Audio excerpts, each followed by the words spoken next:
So for those of you who don't know, my name is Dr. Anthony Chaffee, and I've done a lot of research into diet, nutrition, how that affects health and chronic disease. And tied into that is, why aren't we taught all these things in school, in medical school, and in just grade school? And why are our nutritionists and other people telling us things that are actually making us sick, since we've had all these very bright people with a lot of shiny letters after their name telling us all the things to do? We've gotten fatter and sicker than human beings have ever been in history.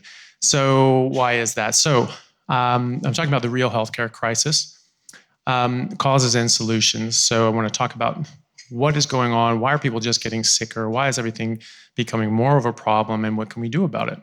And also, the system itself is not necessarily, the healthcare system is not necessarily to blame for that, and we'll talk about that. So, where are we with human health today? How did we get here? What are the root causes that need addressing, and how can we make the change? Okay, so starting with the first one. So when we look at human health from multiple different metrics, one of the things we can look at is non-communicable chronic diseases. These are the things, the so-called chronic diseases that are non-communicable. I'm not going to catch diabetes from someone. Someone's going to catch lupus from another person. And yet we're seeing this more and more in people. There's just growing in abundance. We're seeing it in animals now. It's non-communicable. And when you feed animals the wrong thing, they get so-called human diseases. They get lupus, they get diabetes, they get cancer. Okay, but they're not catching it from us. They're eating the wrong thing. They're being poisoned by what they're eating. So these NCDs, the non-communicable chronic diseases, they're the cause, the number one cause of death and disability in the world. 74% of all deaths worldwide, and 89% of all deaths in Australia. It's 90% in the rest of the Western world as well. So these are such things as cancer, cardiovascular disease, stroke, chronic respiratory diseases, diabetes, mental health, neurological conditions, chronic kidney disease, so many others. And if you look at these numbers, sort of this breakdown, you'll see, cardiovascular disease, cancers, all these sorts of things. Diabetes is sort of lower, but I think diabetes affects all these other ones as well. And so you may die from something else, probably died with diabetes along with that. So if you look up here, there's the Eat Lancet study that spoke about premature deaths across age groups from 1990 to 2017. The pink parts of these lines are the non-communicable diseases. So these are people that died prematurely. They weren't supposed to die. It wasn't their time. They died early for some reason, and these are the causes. And there's communicable nutritional conditions. And, I think non-communicable diseases are nutritional conditions, but the currently recognized nutritional deficiencies and genetic issues, and then injuries. Very small amount on those. And they're very stable, right? But these non-communicable chronic diseases are massive, massive, massive killers, right? So it's a major burden of disease, and it's only getting worse. So when we look at cardiovascular disease in particular, this is getting worse around the world. The incidents have been increasing over the last century. The rates, the prevalence has gone up.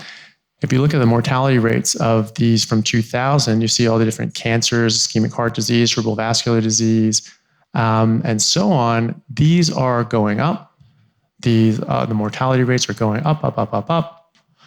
And yet the acute respiratory infections, perinatal diseases, HIV, AIDS, road traffic accidents, tuberculosis, malaria, all these things are actually staying pretty stable or coming down, except for road traffic accidents. It seems to, that just changes with the times, but everything else is staying very stable or coming down, except for the non-communicable chronic diseases. So obviously something's happening. Why is that? That's not genetic. It's not there's some sort of plague that's spreading or something like that. So why is that going up? That's obviously something environmental, something that we can affect. We say, well, we don't know the causes of these things. So, we just treat the symptoms for it. Okay, well, that's fine if we don't know it, but we should be looking, because obviously there is a cause.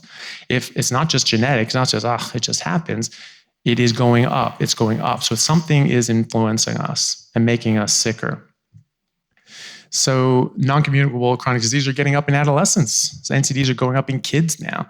So we're getting type 2 diabetes, used to be called adult onset diabetes until the 1990s. You started to get a bunch of 10-year-olds who were not adults getting this form of diabetes. And they said, well, how can that be? Well, it was probably happening all the time. We just didn't notice it.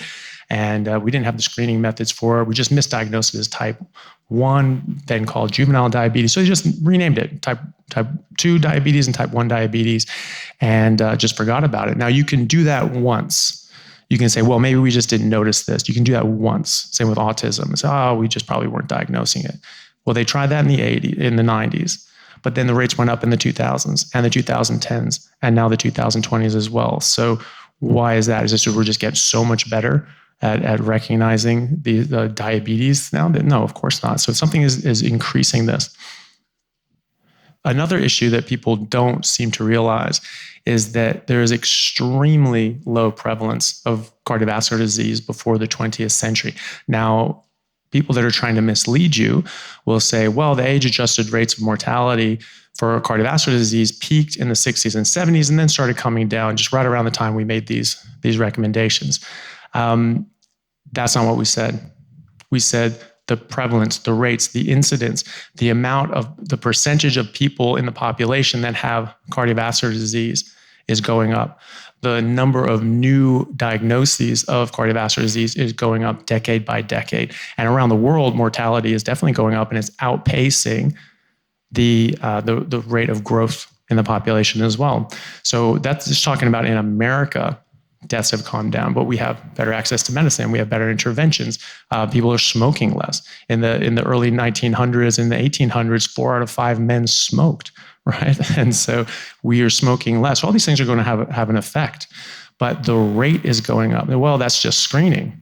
No, the amount of people having their first heart attack is going up decade after decade. It's just they're surviving. So you look at mortality rates, that doesn't tell you the whole picture. And when you go back far enough, you'll see it's a very different picture indeed, because the first diagnosed death from heart attack, from myocardial infarction in America was in 1912. That was the first recorded death from heart attack proven on autopsy. There wasn't a single case before that. Now, there were cases of atherosclerosis.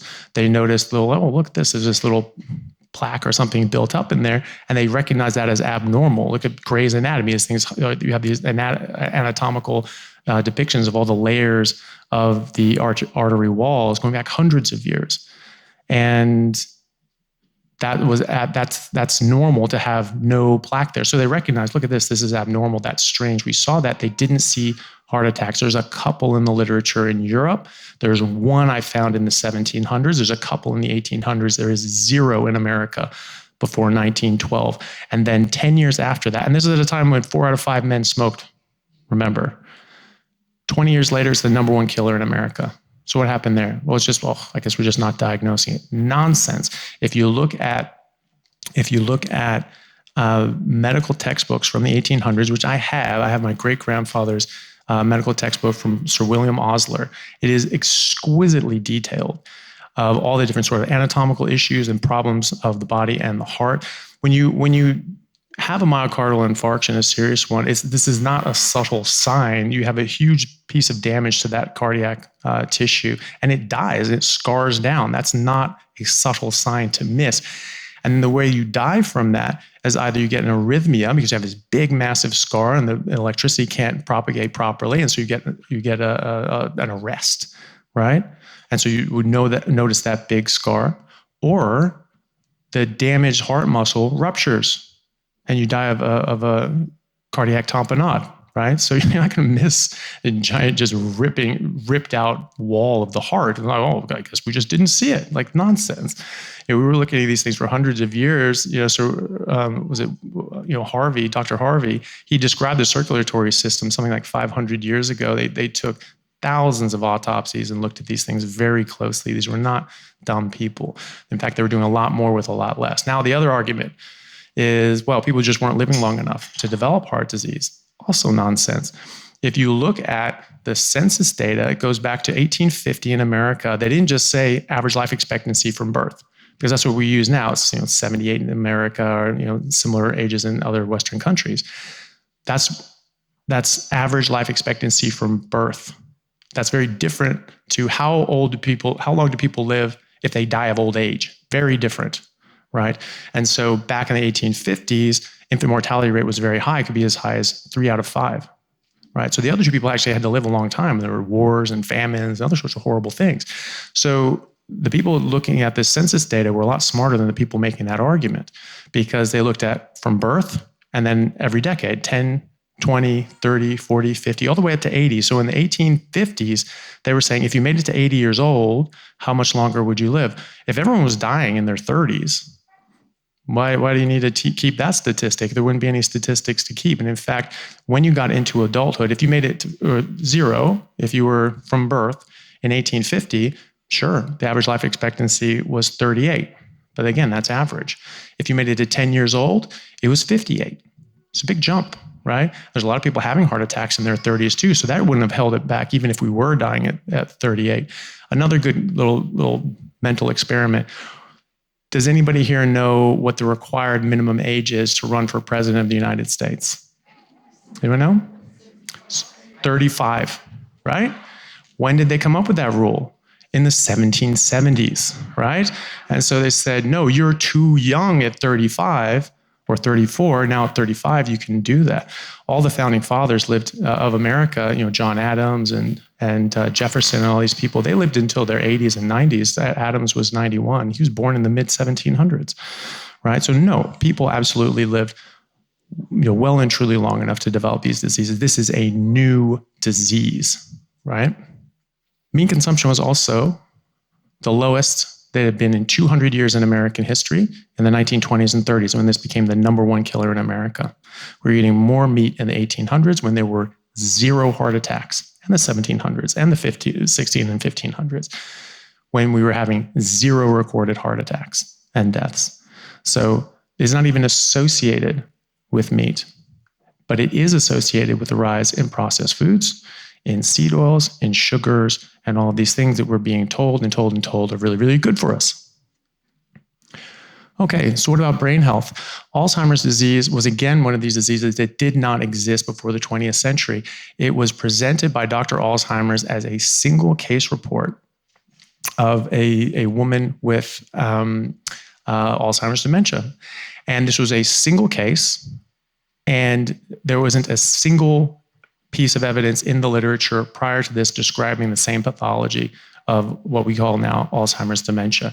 It didn't make a big hit at the conference. People were just going, oh, whatever, it's just a case report, it's just one-off, we've never seen this before, we don't care.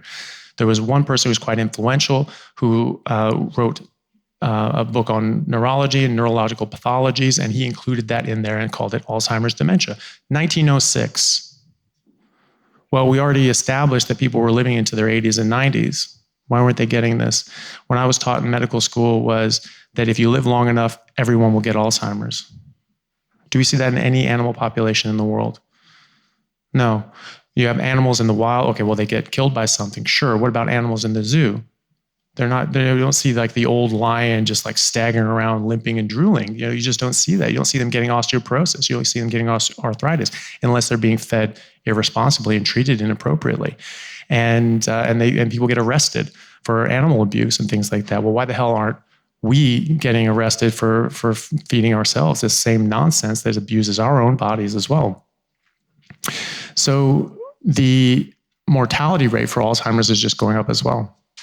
So this is again becoming more prevalent. Now, it was non-existent 100 or so years ago, but now it's just still going up and still going up. Well, maybe we just didn't diagnose it. Like, okay, again, you can say that once, but once you start paying attention, clock starts, and then we see if you're right or not.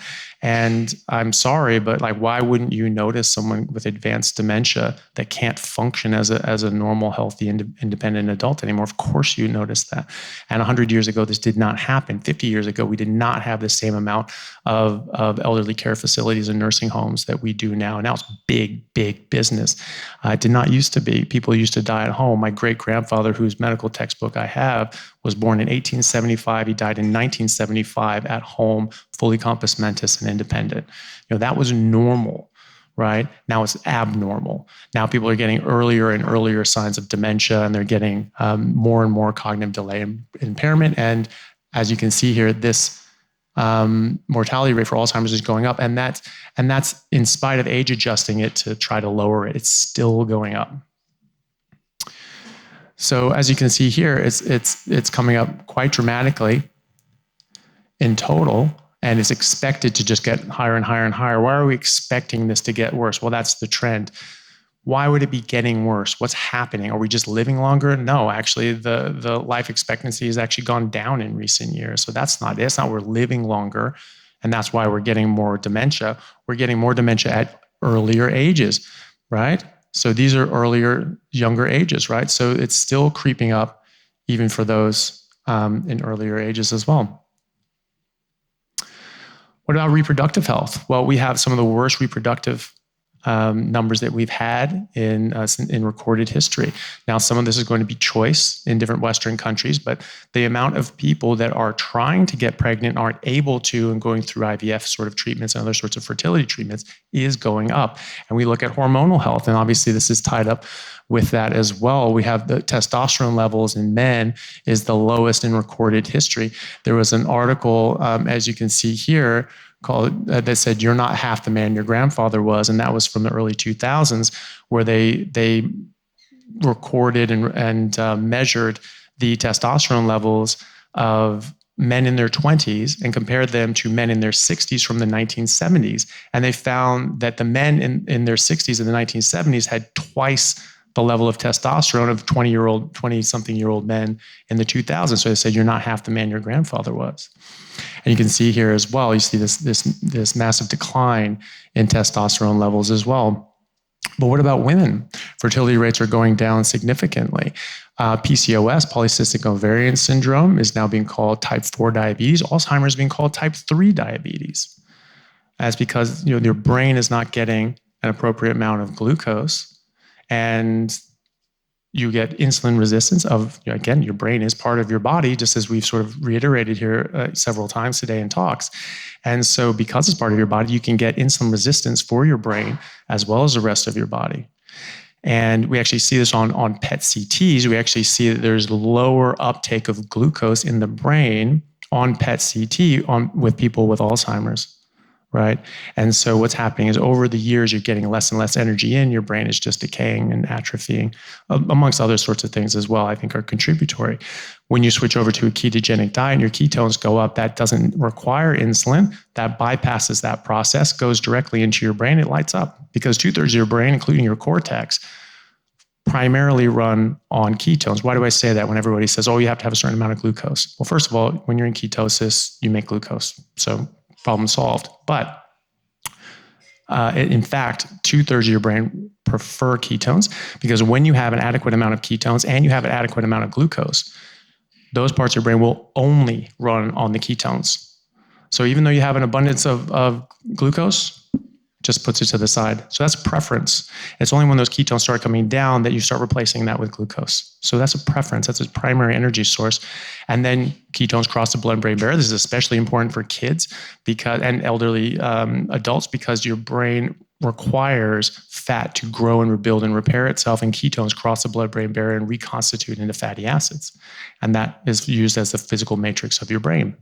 So type 3 diabetes being Alzheimer's, type 4 diabetes being PCOS, polycystic ovarian syndrome, which is the leading cause of female-driven infertility. And this is largely, again, because of our friend insulin. You eat carbohydrates, insulin goes up. Insulin controls about 100 different, actually more than 100 different mechanisms in your body besides glucose control. And so when you have it at a nice normal level, when you're fasting or just not eating carbohydrates, it's affecting everything at that nice low level. Call it a 5. You eat a pasta or bread or something like that, jumps up to 35. Now you're affecting everything at a 35. So everything is way out of balance. And one of them is your hormones, because PCOS can be caused by insulin resistance. That's why it's called type 4 diabetes. Insulin blocks the conversion of testosterone into estrogen. Women make testosterone first, and then that's converted into estrogen in the ovaries. So insulin blocks that. So you get too much testosterone and not enough estrogen, and you get PCOS. And you can put on weight, you can get facial hair, body hair, things like that, other sorts of things that you see with too much testosterone. And then you're infertile and you don't get your cycles properly, just like you'd see with someone with insufficient amount of estrogen. And that accounts for nearly 40% of the infertility issues. And you have uterine factors, things like uterine fibroids. Those are also largely caused by insulin resistance. People that go on ketogenic diets actually find they have shrinkage of their fibroids quite consistently. So that seems to be influenced by insulin as well. So what about diabetes? So this is a growing problem. And this unfortunately, these statistics only go to 2006, was sort of the best graph I could get. But you see this massive spike, since it's sort of slowly creeping up. Then you hit the 80s and 90s and it really starts going up, right? What happened around that time? We started telling everybody that fat was bad, meat was bad. Okay, stop eating that. What do you replace it with? Carbs and sugar, and then seed oils, because you want the polyunsaturated fats, the unsaturated fats. Well, those ones are great for you. Okay, well, you have a massive spike in diabetes at that time. It's increased by roughly a factor of 8 since the 1980s. And it accounts for 9% of the population in the US is estimated to have type 2 diabetes, and that accounts for 75% of the Medicare budget. So it's a very expensive disease to treat, and it causes other diseases as well. 40% of America is estimated to be pre-diabetic. So ostensibly, if you don't do anything, and why would they, in 10 years or so, you could have as much as 50% of the US population or the world population, because there's similar statistics around the West, could have type 2 diabetes. What the hell is that going to do to the healthcare budget, right? So we're talking about, what about our healthcare system? Do we go public? Do we go private? It's like, that's just rearranging deck chairs on the Titanic, right? That's not the problem. The problem is this massive, massive growth of burden of disease. That's going to sink any ship. It doesn't matter what system you have. It's going to destroy it. And it's only getting worse, right? So this is from the Harvard School of Public Health, and they estimated a lot of the costs that we get from these non-communicable chronic diseases. Only 5 of them, right? So those 5, such as cancer, cardiovascular disease, COPD, diabetes, mental illness. So just those 5, not even autoimmunity, which is very expensive to treat, and a lot of other diseases, just those 5. And you can see from 2010 that this is increasing, nearly doubling in the billions and then getting into the trillions in these sorts of diseases from 2010 to 2030. So this is getting more expensive. This is getting more prevalent. This is causing a huge burden, but then it gets even more exciting. So the direct costs, right? So the costs that we pay for hospitals and medicine and these sorts of things, estimated to be over $13 trillion worldwide by 2030. But then these are some of the opportunity costs, the indirect costs, right? So people are sick, they're missing out on work, they're getting on disability, they're not functioning in society, and that costs society. The lost opportunity cost was estimated to be about $47 trillion between 2011 and 2030, right? So it keeps piling up.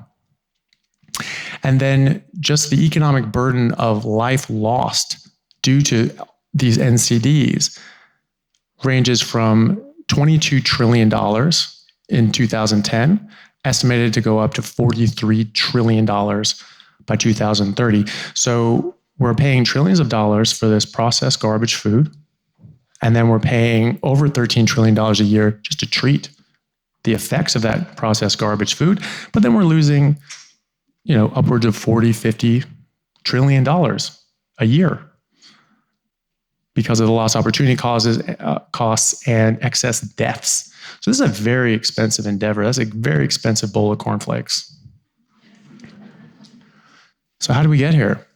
Well, it's complicated. I think all of you probably guessed a lot of these things, but sugar and processed foods, seed oils, alcohol, pollution, all these things contribute.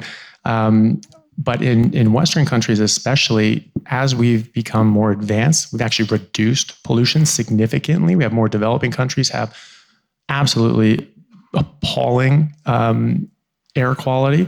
When I was doing humanitarian work in Bangladesh, they didn't have garbage disposals. They just had to burn everything. But because these same monsters were getting their processed food garbage into their into their, in the middle of a village, in the middle of a jungle. I don't even know how, it's actually impressive. They get these things out there, but I would see grass huts with banana leaves on top.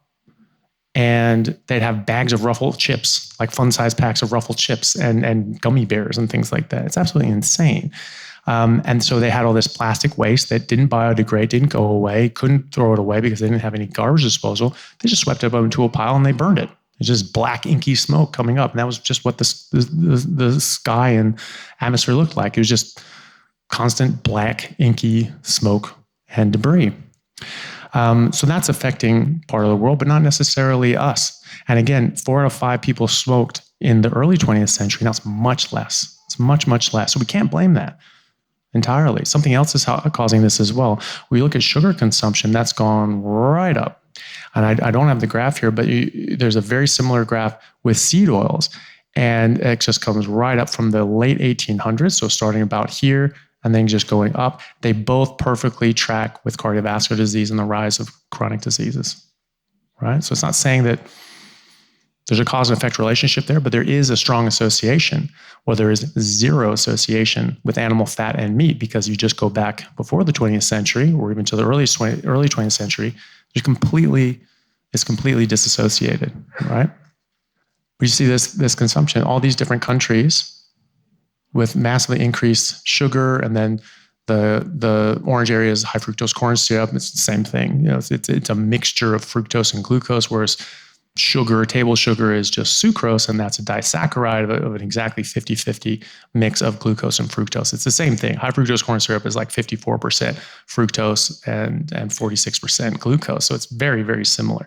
So that's another scapegoat that Coca-Cola and others have tried to paint the blame. Oh, if only we knew. We had no idea how bad high fructose corn syrup was. Oh, if only we knew, we would just stick with normal sugar. It's the same thing. It's just a sacrificial lamb so that they can keep on selling their drugs to people. And that's what they are. They are drug dealers. And they're trying to hook kids early. Just like any good drug dealer, you hook them early, you have a customer for life. So as Natalie said, and sorry, there's a typo here, but we spend about $1.3 trillion a year on sugar, and we spend $2.4 trillion a year treating the effects of sugar. And that's just sugar.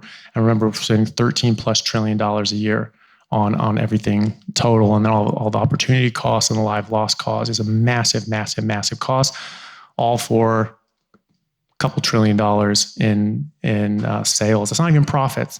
So the profits from the sugar company is $400 billion, right? So out of that 1.3 trillion, out of that 3.7 trillion in treating sugar and selling sugar, they get 400 billion out of that. And then we have all the opportunity costs and lives lost and things like that on top of it. It's really not a great return on investment, especially when you talk about the lives lost and people getting hurt. So, as we were saying, heavy corporate influences that have pushed the scale in one direction. Kellogg's cereal was founded in the early part of the 20th century, late 19th century, by Dr. Kellogg, who was a Seventh-day Adventist church member. I did a whole talk on this on the last Regenerate conference that people may have seen. People can look up online, called The Corruption of Our Medical and Nutritional Guidelines. But suffice it to say that they have a religious bent on getting rid of meat. They think that it's sinful, it causes lust, and lust is a sin, and therefore meat is a sin, so we should all stop that. And that's, their want, whatever they want to believe is fine, but they're trying to force this on everybody else. And so Kellogg's was of this opinion, and he started making meat alternatives like Kellogg's Corn Flakes and other sort of nut meat sort of alternatives as well to sort of replace meat as well. And he wasn't hiding this. He said this is in order to reduce your lustful desires and things like that. He was very clear about that. And then this sort of thing took a life of its own, and this big processed food empire has grown out because of that. But that's where it started. Sanitarium Foods here in Australia, it's still owned by the Seventh-day Adventist Church. They've never paid taxes. They have tax-exempt status. And the problem is that they make trillions, as we discussed. Maybe not every year, but they're multi-billion-dollar enterprise. And now they're in control of the narrative because they're pumping out tons and tons of money, pushing that narrative about plant-based food being the best, meat being bad. Well, that supports two two of their posts, which is their religious ideology and also now their financial investments and ties. So that's not what you want. You don't want people that are pushing out their agenda on people because of their own ideologies or their own financial motives. The big problem with that is that they didn't invade and buy off the nutritional academies. They invented them. They founded them. There's a Seventh-day Adventist church member named Lena Cooper, Leena Cooper, and she was all about plant-based. She founded the American Nutritional and Dietetics Association, and she wrote the first textbook taught in university courses in nutrition. As far as I know, it's still in print. And its current iteration, its current edition, is still being taught in Ivy League schools in America. Sally Norton said that one of her textbooks at Cornell University was that book. I think it was the 44th edition. And so they didn't just invade the institutions, they are the institutions. You know, we talk about the man behind the curtain. They're like 3 curtains back, right? So that's a problem. They're also pumping out the majority of the research, right? So all the evidence on nutrition, nutritional research, it's largely funded by industry. Coca-Cola alone spends 11 times the amount of money on nutritional research than the NIH, the National Institutes of Health, right? So this is the mass majority of studies coming out in nutrition specifically comes from the exact people that we should never listen to, the people with an agenda who want to sell a product or push an ideology on us. So you have to be very careful. You know, this is, people talk about, oh, where's the study? Where's the study? Where's the study? That's not science. That's academia. That's just publishing things for the sake of publishing things. You know, science is observation and looking what happens in the real world situations and then designing studies to try to extrapolate more meaning out of that. But if you have a study that tells you that rocks fly and you throw a rock and it falls, like, I don't care what your study says. Like, it's just the observed fact is that you're wrong. And when I, as a doctor and a clinician, I go against those guidelines and do something else, and I see the exact opposite results of what someone says, I'm going to trust my real world experiences and what happens to my actual patients in the real world than any study. And now we know why, because this isn't even academia at this point. This is just marketing. You know, these studies are not someone publishing this because they think, wow, look, I found this out. This is a directed, targeted approach to sell a product and push an ideology. They're not the only ones. There's a big profit motivation in this. Obviously, the drug companies make a lot. These investment companies make a lot. Goldman Sachs had a slide leaked from one of their meetings that said, is curing patients a sustainable business model? The answer to that, of course, is no, because if you just cure someone, then the problem's gone. You give them medicine once and that's it. Just again, going back to the drug dealer metaphor, the money is on the return customer. You get them addicted and now they're dependent and they have to keep coming back. Who is more dependent? Someone who does cocaine or someone who requires blood pressure medication and something to keep down their rheumatoid arthritis and Crohn's and gout and all these sorts of things. They are beholden to these drug companies or else they will get very sick. They're not even having fun with it. They're just not dying, right? So, it's a pretty horrible sort of drug dealer relationship, if you ask me. But so they're not interested in curing disease. That's what doctors used to be about, was curing disease, getting people better. We did that. The last thing we cured was polio, right? And they're still mad about all the money they lost on polio. They don't cure anything now, right? It's just about the treatment, just treating symptoms, and that's it. And they go, well, we just don't know what's causing it. That's because you're not looking for it. So it's a product development market, and they're not going to look for a product that will just run itself out, right? It's like planned obsolescence in cars. They used to make cars that just last forever, decades and decades. Now they don't. They are designed to break down so that you get scheduled repair and maintenance and that you have to replace your car, right? It's the same with medicine now too. They're trying to just keep you coming back for more. So we just need to know that, right? That's fine. That's their motivation. Our motivation is being well and healthy. So we don't look to them for cures. We look at other means for cures, right? So we do our own research and look into this. And of course, don't do your own research, just listen to experts. There's one of the oldest sayings in the world is you keep people ignorant, you keep them under control. So don't listen to anybody that says don't do your own research. That's called being educated, right? That's called looking things up and reading books, right? So anybody who tells you not to do that is clearly not your friend. There was even a whistleblower that came out, and he worked in big pharma, and he said that there was one of these executives from the pharmaceutical companies that said, asked a rhetorical question, well, you know what my favorite drug is that our company makes? And you'd hope they'd say something like something that cures childhood leukemia or something like that. And he said, no, my favorite drug that our company makes are any drugs that have side effects that we have other drugs that treat. Because that's how their heads work. They just want money. They don't care about your suffering. In fact, they're happy for you to suffer more so that they can sell you more drugs. They're sick people. So the editor of the Lancet Journal, one of the most prestigious medical journals in the world, is a guy named Dr. Horton, Richard Horton. He made a whole big statement, and he's not the only one. The editor-in-chief of the New England Journal of Medicine, also probably the most prestigious medical journal in history, they both came out and said that basically medical research is unreliable at best or completely fraudulent. And they said at least half falls into this category. And that's because big pharmacy and big food, they falsify and manipulate tests in order to get the result that they want, to push their product and say that it's not only safe, but good for you. And this was reiterated by many, many, many other editors and scientists of note, like John Ioannidis from Stanford, who's one of the most cited researchers of all time.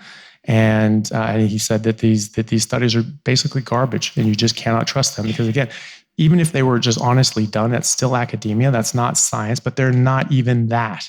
This is marketing and propaganda at this point. That's the vast majority of this stuff. Okay, so we need to get back to treating what healthcare was designed for. It used to be that we had very specific things that we used to treat before the rise of the non-communicable diseases. And those were things like injuries, pregnancy and childbirth, congenital and genetic disorders, which much lower. There's very rare infectious diseases that accounted for a lot more, and malnutrition, people not getting enough to eat, different sorts of vitamin deficiencies, pellagra, beriberi, these sorts of things. And then toxicities and poisonings, you get exposed to lead. People got sick for that for centuries before they figured out what the hell that was, or poison scorpions or snake bites or these sorts of things, right?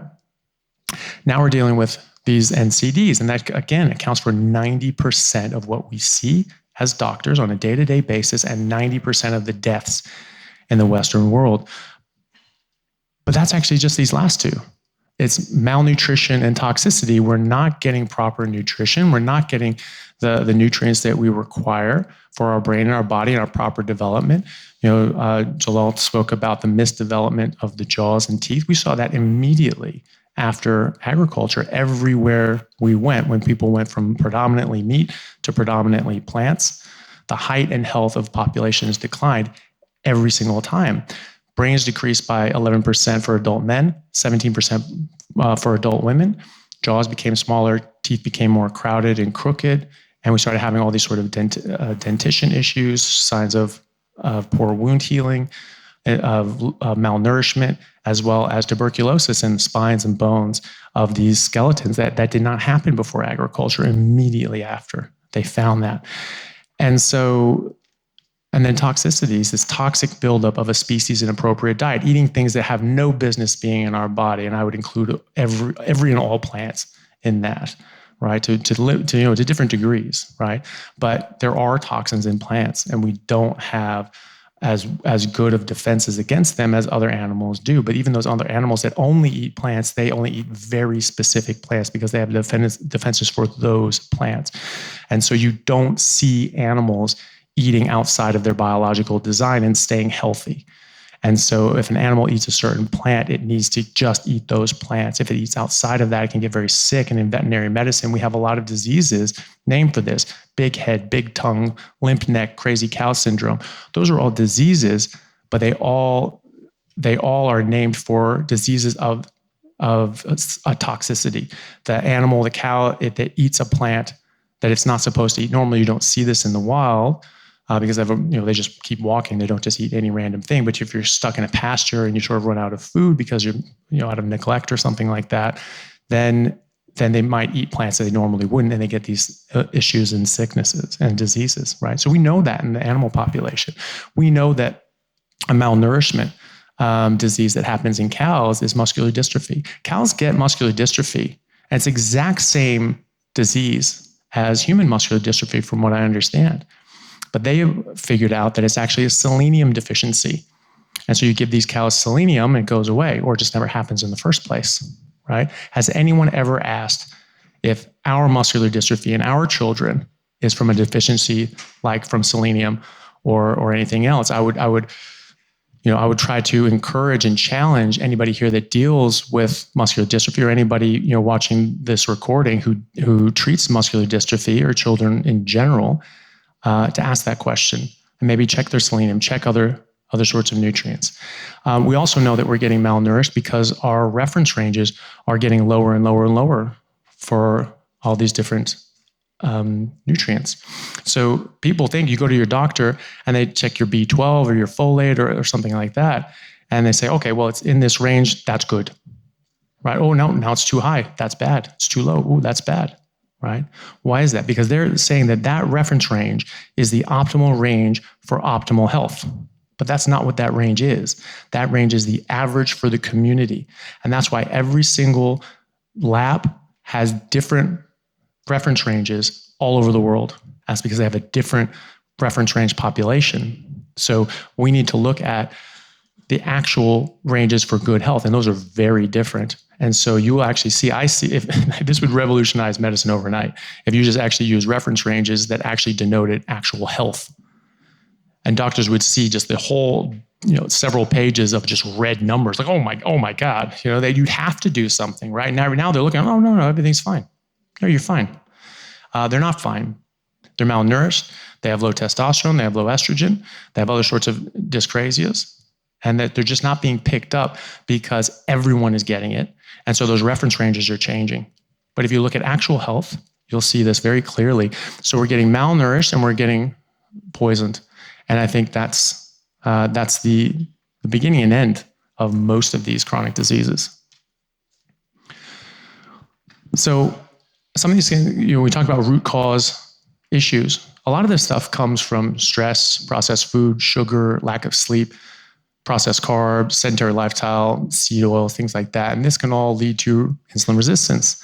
And they get all these little things coming off: migraines, PCOS, inflammation, heart disease, erectile dysfunction, type 2 diabetes, all these sorts of things. And it's not on here, but you could also argue that things like cancer would be on there too. And I've sort of started calling cancer type 5 diabetes. Heard it here first, right?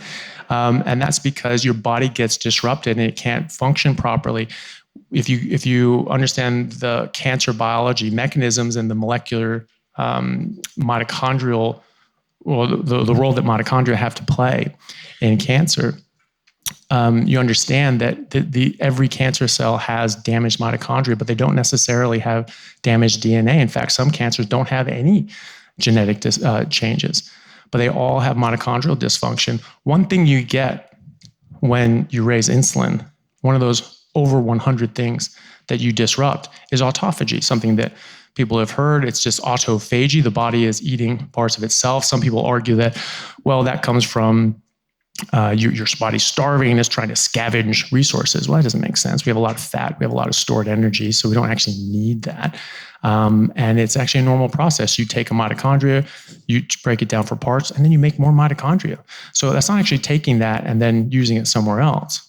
They're just replacing it. That's normal housekeeping. That's normal repair of the cell and the cellular structures.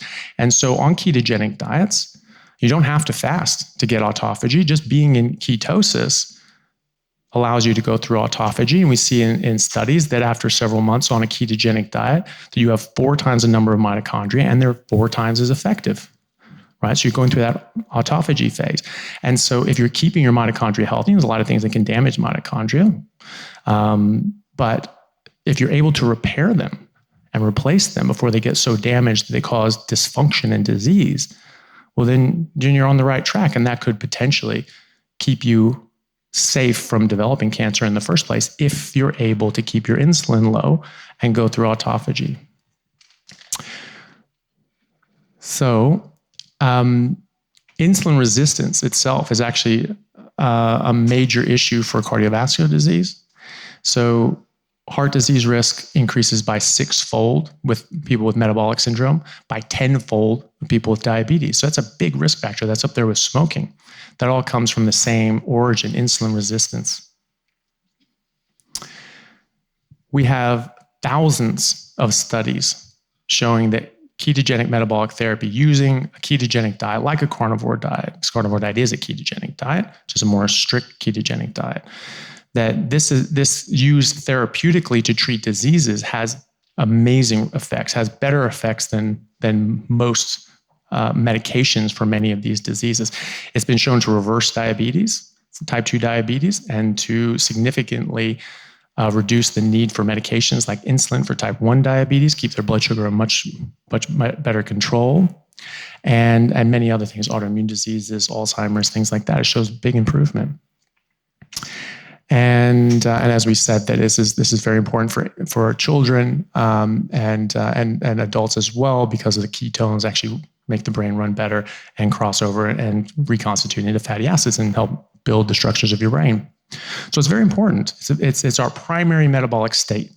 That's a primary metabolic state of nearly all animals in the wild, carnivores and herbivores. 70% of animal species are carnivores, and they just eat fat and protein from animals.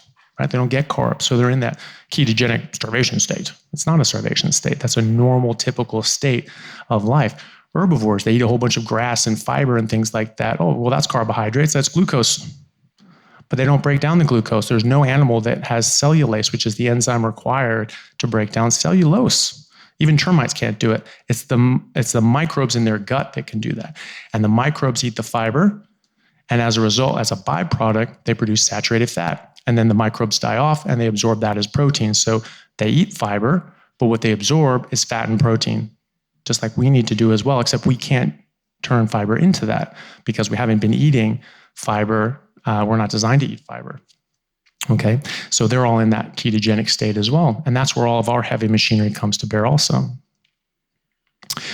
So another thing that insulin does is it is the fat storage hormone. This is a young girl with type 1 diabetes.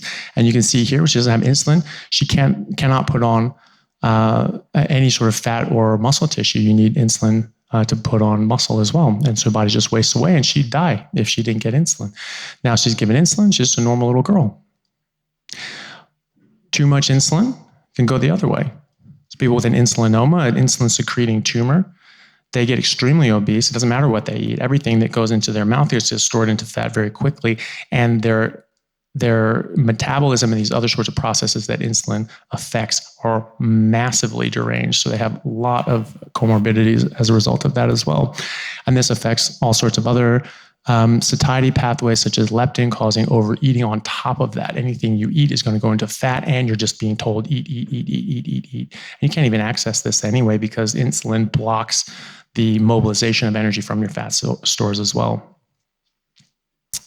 Okay, so how do we address this? Well, there is a cause that has this effect, and so you have to identify what that cause is. And when we remove certain foods and blood sugar lowers and insulin comes down and these diseases start to reverse, and then you remove other things as well, because people can be on a ketogenic diet or a very clean, omnivorous diet, and they still get autoimmune diseases, and they still get rashes, and they still get migraines, and they still get all sorts of different things, and then they cut out all the rest of it and just go back to what we've been eating historically as human beings, as a population, prior to the agricultural revolution, or Native Australians, Native Americans 120 years ago. these diseases go away. And in fact, they didn't have those diseases in the 1800s in these populations in any great number because they weren't eating the same things. But when they switched over to a Western diet, they started getting the Western diseases. That's what they were called, the diseases of the West, because the different populations around, like the Native Americans, Native Australians, they weren't getting these diseases. It's only Europeans that are getting these sorts of things. Well, now they're getting them.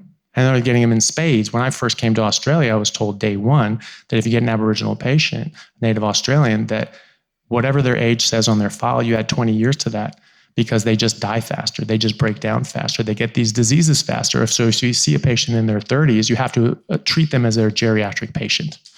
That's because their bodies are just breaking down faster. And I have a patient who works with the native population, and she said that's actually something they know about. When you live in the city for a while, people just get sick. They get these city diseases. And so the treatment for that is they just not checking into the hospital. I'm going out into the bush and living with my family out there, and they just live out. They just go back to nature, just do what they've been doing for really the entire existence of humanity. Diseases just go away. I mean, sometimes you can't, sometimes, the progression is too far gone and you won't make it.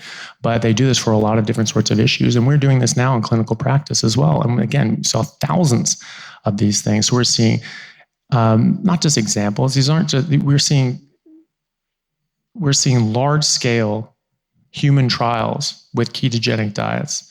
And what's a ketogenic diet? It just means you get rid of carbohydrates. Okay, what do you replace it with? Well, just like you got rid of meat, what do you replace it with? Carbohydrates. When you get rid of carbohydrates, you replace it with meat, really. You replace it with protein and fat. But the sources for that protein and fat is largely from animal products. You could do this with a vegetarian diet, but it'd be difficult. You basically have to drink canola oil and take a bunch of multivitamins. And so it's not really practical, and no one really wants to do it. So they don't. All of these studies don't use a plant-based ketogenic diet. They use an animal-based ketogenic diet. And that's what's really important to know and understand, because people will say, well, there's no evidence for a meat-based diet. No, that's the only diet that has evidence, because it's the only diet that's been studied rigorously. The plant-based diets are just survey questionnaires. They ask a bunch of nurses and say, hey, what'd you eat last year? That's actually a study. That's the nurses' study. And they ask them once a year what they ate last year. They don't say, hey, keep track this year. They say, hey, what'd you eat last year? Good luck getting accurate information. The only ones that have been studied rigorously are an animal-based diet. So that actually is the safest diet. It's actually the most beneficial diet. And people are saying that we shouldn't call this a diet. We should call this a therapeutic intervention, because it is, because we're reversing diseases. And that's because we're removing the cause. There's a cause and effect relationship. When you remove something and the effect goes away, that should make you think. When you bring that something back and the effect comes back, then you're really onto something, and that cause and effect relationship. So again, diabetes was shown to be reversible with a low-carb ketogenic diet, animal-based, at Virta Health. Dr. Unwin and others have been reversing numerous cases of diabetes. Dr. Unwin has been keeping count and keeping records and showing that he's a UK doctor, and he's showing the NHS, hey, this is how many tens of thousands of pounds I'm saving you every year just on diabetes medications, all these other diabetes medications. That's probably the only reason he hasn't been struck off yet for going against the guidelines. But he has to date 137 cases of completely reversing type 2 diabetes and getting them off medications. Improving CVD, so the lean mass hyperresponder studies with Dave Feldman, they found people on a ketogenic diet with so-called massively elevated LDL for an average of 4.7 years, actually found they had reduction in their atherosclerosis. It didn't go up. It didn't even stay the same. The trend was to improve. Crohn's disease, we're seeing multiple studies with this showing that you remove carbohydrates, you remove different sorts of foods, and just keep meat and those sorts of things. Well, they're just removing things, but what you keep is generally meat after that. You're reversing this, keeping people into remission. SIBO, small intestinal bacterial overgrowth, there's case series showing that carnivore diet specifically has reversed that. Alzheimer's disease, there are studies showing that high-fat, meat-based ketogenic diets are a better treatment for Alzheimer's than every drug ever trialed, right? Okay, so how to make a change. I'm probably going to go through this a bit more quickly just because, just for time's sake. But the main problems is that all the money is on the side of the pharmaceutical companies and the drug companies and the food companies. And so research is coming from them, but they also have this product model where they have a marketing budget. And so they're pumping out a lot of money and they're getting people out there talking about it. They can pay media corporations to talk about, the new Ozempic trials or something like that, whatever the new drug is of the day. But they also are pushing their agenda into the medical schools. They're helping to curate the curriculum for medical schools. A lot of the professors are on boards of all these things, and they have an implicit bias in what they teach medical students as well. And that gets into residency programs and into the boards. What we learn about, they dictate this. The food and drug companies dictate this, and then the continuing medical education at the different conferences that are not like this, that are sponsored by, they're all sponsored by Big Pharma and Big Food. And so they get to talk about like, well, we don't like that speaker. He talks about a ketogenic diet. We don't want that, right? And but that's also why. I mean, there are thousands and thousands and thousands of studies. Why don't doctors know about these? Well, we know about it, but because we did our own research and we looked into this, or we had a patient or ourselves who had massive health improvements because of this. And then we started looking into it and going, my goodness, there's thousands of studies there. But you know what? They don't have a marketing budget behind them to get this into the medical schools, to get this into the residency programs, and to get this into the conferences. We have to do these things independently, right? And they don't have sponsored lunches at hospitals and things like that. We treat these drug reps as if they're like the research wing of our hospital or something like that. Like, oh, here's a bunch of sandwiches, and oh, look at this study. Oh, that's so great, keeping us up to date. No, this is a marketing campaign, right? This is a salesman. They're giving you a sales pitch. I mean, you're going to let like used car dealers come and tell you about how great a 1996 Corolla is. I mean, it's look at this study, how great it is. Like, yeah, okay, fine. But know where it's coming from, right? So this is a grassroots movement. There are doctors stepping outside the system. They're seeing this for themselves. They're seeing what actually works. They're getting really despondent with the system, saying like, this isn't helping people. I'm just seeing people getting worse and worse and worse year after year. And then they come across this and they're like, okay, this actually helps people. This is why I came into medicine in the first place. And so that's growing. There's a number of doctors here that I've spoken to that are in that category. And everyone who's spoken up here has been in that category as well. And we're seeing this actually helps people, right? And then patient research, people are starting to recognize that their interests are not being taken care of, right? That the powers that be don't have their best interests at heart.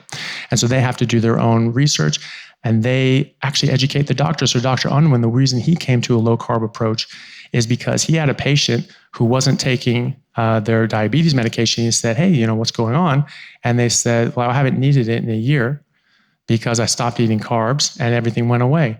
And I can't believe you never told me that a bowl of cereal had as much sugar as, it's like 10 teaspoons of sugar, right? And that this actually mattered. Like, I can't believe that you're even qualified to be a doctor. You didn't even know this. And he was just like, ooh. And he was like, okay, shots fired. And he said, okay, when a patient says that to you, you need to pay attention. And so he did, and so he listened, and so he started looking into it and realizing, wow, there's a lot here, and he's completely changed his approach. But his name was Mud for a long time, and people would turn their back on him, and they would shout at him in meetings like this about what a monster he was for doing this sort of stuff. So he had to keep records. He had to keep audits and find like, hey, I have 137 patients that are now off diabetes medications. What are you doing, right? And so now his name is not Mud. But that came from a patient calling him out. And hopefully you all are trying to educate your doctors as well, because most of them are very well-meaning and want to help. But they're getting all the information from the drug companies and from the food companies, right? And they're being told that for a diabetic, it doesn't matter how much carbs they eat. You don't need to limit carbs. Just make sure they're getting enough insulin. Well, of course, you'll say that. You're selling the damn insulin, right? But insulin doesn't have to do with just blood sugar control. As we saw, high insulin affects over 100 different mechanisms in your body. And so the higher you bring that, the worse off your patient will be. And they've seen that when they aggressively treat blood sugar with insulin, people die. And that's why doctors say, don't want your blood sugar to be too controlled as a diabetic. You want your HbA1c to be around 6 to 7. That's because of these studies that aggressively treated HbA1c with insulin, and people were dying. Oh, it's because the glucose being low, they're getting hypos. No, it was because the high insulin was killing them. That's what it's from. So we can accelerate these things, this grassroots movement, with things like this, different conferences, the Low Carb Down Under conference, the PCH conference I'll be speaking at next month, this conference, these sorts of things. These are grassroots movement that help galvanize things and help educate the educators and educate the patients who can then go and make a difference in their own communities. And we grow this process, and we will eventually win this if we keep pushing, because the truth will out. This does work, and you can't keep this locked up forever. And then there's private funders. There's people like the Bazookies who are, they invented Roblox, that video game. So they're very wealthy from that. Their son had bipolar. I just interviewed him on my podcast. Matt Bazooki had a horrible case of bipolar, had all the problems that came with that. And his parents were very, very worried for him. And they spoke to Professor Chris Palmer, who is at Harvard, and found this out, that, hey, if you change people's diet, put them on a ketogenic, even a carnivore diet, that their schizophrenia goes away in a few months. Their bipolar goes away. Their major depression goes away. OCD, ADHD, even autism can improve as well, largely to do with the benefits from the mitochondria improving, but also because you're getting rid of a lot of other toxic things that are directly harmful. And so now they're so appreciative of this, they're like, okay, more people need to know about this. So they're funding a lot of these conferences as well to educate the educators. And that will grow as well. So just some quick results from my clinic. We have over 100 patients with Hashimoto's thyroiditis that we have clinically reversed, that every single one that goes on a carnivore diet, their autoimmune antibodies go down to nothing as long as they stay on it. And we measure these. It's very easy to measure that. Their thyroid may not recover all the way because there is such a thing as damage done. It may not recover fully, but the antibodies go to zero, and they generally come off a lot of their medications, if not all. Many other autoimmune conditions, Crohn's disease, ulcerative colitis, Graves' disease, lupus. We have a few patients with rheumatoid arthritis and even multiple sclerosis, and these are all improving dramatically with just these dietary changes, just eating a more typically appropriate diet for human beings. Cancer. I don't treat cancer directly, but I do help people if they want to investigate ketogenic metabolic therapy for cancer. It's something I've been involved with in the research side of things with Professor Thomas Seyfried in America, and given some lectures on. But we have people that are using this as an adjunct to their cancer treatment, and some of them are having absolutely remarkable results. One lady had breast cancer and spinal metastases and mets all over her body, and in less than 6 months, she was completely cancer-free on radiological imaging. So that's a massive, massive improvement. This lady was terminal. She said, you are going to be dead in the next few months, and now she's at least visibly cancer-free on her scans. Hemochromatosis. I mean, it's something they say, don't eat red meat because it has so much iron in it. And then we have people with hemochromatosis who have a buildup in iron and actually are getting better, right? And now I have one patient that hemochromatosis is rare, but so I only have one patient with it at all, but he was able to actually stop needing to give blood to lower his iron levels, because it's not about how much iron is coming in, it's about how you use it and how you metabolize it. That's what's important. And when your body's working properly, that will work properly as well. Testosterone. Every male patient that comes in, their testosterone goes up. I have 70-year-old men who triple their testosterone and get to the level of a 25-year-old. And one guy came in and he was extremely excited, and he was very happy. He was just teeming with energy. And he just said, I just feel like a teenager again. This is great. All I want to do is work out and have sex with my wife. I'm like, great, that's good. You get these massive improvements in people's health.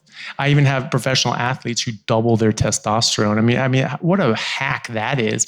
You're already a professional athlete, and now your testosterone doubles. What's that going to do to your competition? And this is why a lot of professional teams here in Australia are switching to carnivore. Entire teams, entire rugby teams and AFL teams are trying to switch to carnivore, and they're not talking about it because they don't want the other teams to do it, because this is such a hack. PCOS, as I said, that just goes away. That's just insulin resistance. And Ehlers-Danlos, I have 3 patients with Ehlers-Danlos. That's a very mobile joints. They get dislocations. I have 3 patients. They just started eating more meat. They didn't even necessarily need to go full carnivore, but now they're getting more building blocks for collagen, I believe, and less inflammation. They're just cleaning things up. They're not having joint replacement or joint dislocations anymore. It's remarkable. So we don't know why, but it's happening. Type 2 diabetes goes hand in hand with PCOS. But every single person I see, we test them for insulin resistance, test them for blood sugar and fasting insulin. They all improve. Every single one across the board. I have yet to see anybody go the other way. And so people say, well, if you don't eat carbohydrates for a certain amount of time, then you start getting, I've never seen that. I've never seen that. I have hundreds of patients. We check their fasting insulin and blood sugar all the time. I only see it go one direction, stabilize, and stay there. And obesity. I mean, we probably have some of the best records for treating obesity, and the worldwide numbers. So this is worldwide for everything, everybody trying diets and things like that. Out of 100 people, only 20 will ever reach their target weight. Only 5 people will keep that for a year. Only 1 person will keep that after 5 years. We have very different numbers. Over 80% reach their target weight. Over 26% maintain that after 5 years. And those are with more of a low carb approach. We still don't have our 5-year numbers for a carnivore yet, but I can tell you that every single person who stayed on that has maintained the weight loss. No one has come off unless you come off the diet. And that's why you think of it as a way of life. This is not just a diet, right? This is a metabolic therapy. This is not a just diet to get into your old gym clothes from high school or something. So in summary, the natural state of all life is good health. All plants, all microbes, all animals, they're healthy.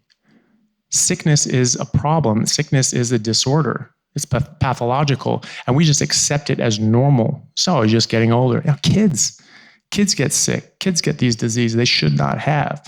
Elderly people get diseases they should not have, and some of these that we did not see in these more primitive groups that were just eating a more natural diet until they were transitioned onto this processed garbage that we're eating too. But even Dr. Salisbury in the 1800s, he found, this long before processed foods, he found that people that were eating more plants were getting other diseases. People simply weren't, like autoimmune diseases, and more susceptible to tuberculosis, like we saw in the fossil record pre and post agriculture, right? So he even figured out in the 1800s, you put people back on a red meat and water diet only, and you can reverse these things as well. I wrote a whole book on it called The Relation of Alimentation and Disease, Alimentation, Beat, and Digestion. The relationship between what you eat and the diseases you get, that these diseases are being caused by the food that you eat. And that's exactly what I argue as well. So we've lost our way in health. These are preventable diseases. These are not out of our control. Every single one of you is completely in control of the majority of things that will happen to your life and your health. 90% of the problems that we have right now are 100% preventable.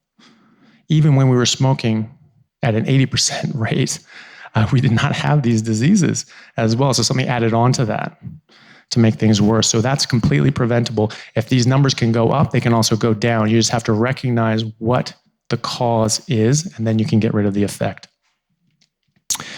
So as I said, sort of these are really from poisoning and lack of proper nutrition. I believe that's a major cause of this. And if we return to our natural state, and we talk about light and grounding, all these sorts of things. This is all things we're designed to be out. We're terrestrial beings. We should be out in the sun. This is something that we've grown up with biologically, but so is eating food, so eating the right food. And so this is all important. All these things roll in together. So you get back to a more natural approach to your life as much as you can, living in boxes. You do the best you can, you're going to get better results. And food is so fundamental because that's something you're introducing to your body. What you eat becomes your body, right? And so there's nothing more fundamental than that.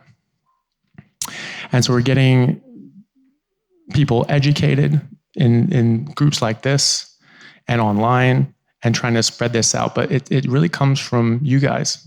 We can present this stuff, but it's you who have to action it in your life and show the benefits of this. And then you show your family how much better you are. They get interested. They start asking questions. You start pushing them in the direction of of different information so they can look into it themselves and see if it's something that they want to employ in their own life. And then they affect others and others and others, and this just grows.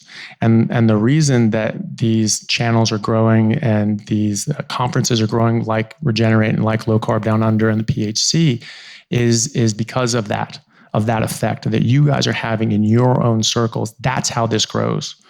You know, so don't think that that's just a small effect. Your ripple of influence goes a long way.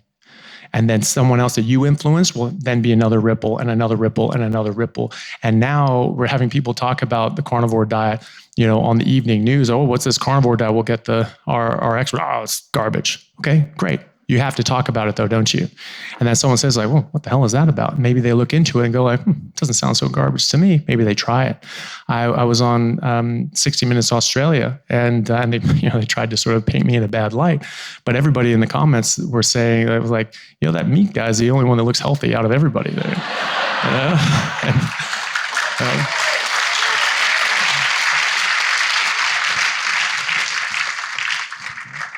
You know, and they also recognized I was the only one not pushing a product. You know, I just said, hey, you just eat meat. You don't need all these supplements. You don't need all these things.